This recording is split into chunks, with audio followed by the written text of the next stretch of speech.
মোৰ post গ্ৰেজুৱেশ্যনৰ final এক্সামলৈ এতিয়া মাত্ৰ 2টা উইক বাকী আছে, কিন্তু ঘৰত থাকি পঢ়িবলৈতো অলপো মন নাযায়। সেইবাবে ভাবিছোঁ এটা নতুন ছিৰিজ ষ্টাৰ্ট কৰোঁ, আৰু ছিৰিজটো হ'ব 100টা এপিছ'ড থাকিব, আৰু মই ট্ৰাই কৰিম 100টা ভাইৰেল ইনষ্টাগ্ৰাম ৰেচিপি, ইনষ্টাগ্ৰাম আৰু ফেচবুক যিয়ে হওক, আৰু মই যোনটো খাই ভাল পাম আৰু যোনটো অলপ ইজি হ'ব তেনেকুৱা টাইপৰ। আৰু তো আজি যিহেতু ফাৰ্ষ্ট এপিছ'ড, ঘৰৰে আম আছে, সেইবাবে ভাবিছোঁ আম দিয়ে কিবা এটা মিঠা বনাওঁ, বলগা হওক।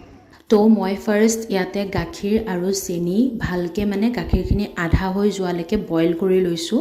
তাৰপিছত মই তাত অনলি কাজু এড কৰিছোঁ। আপোনালোকৰ হাতত যদি থাকে এলমণ্ডছ, আপোনালোকে সেইটো এড কৰিব পাৰে। আৰু মোৰ হাতত মানে আমুলৰ ফ্ৰেছ ক্ৰীম যোনটো হয় সেইটো নাছিলে, কিন্তু ফ্ৰিজতে মোৰ আইচক্ৰীম এটা আছিলে সৰু ভেনিলা ফ্লেভাৰৰ। ছ' মই ঠাণ্ডা হোৱাৰ পিছত আইচক্ৰীমটো তাতে এড কৰি দিছোঁ। আৰু আটাইতকৈ ডিফিকাল্ট পাৰ্ট আছিলে আমটোৰ ভিতৰৰ পৰা গুটিটো উলিওৱাটো।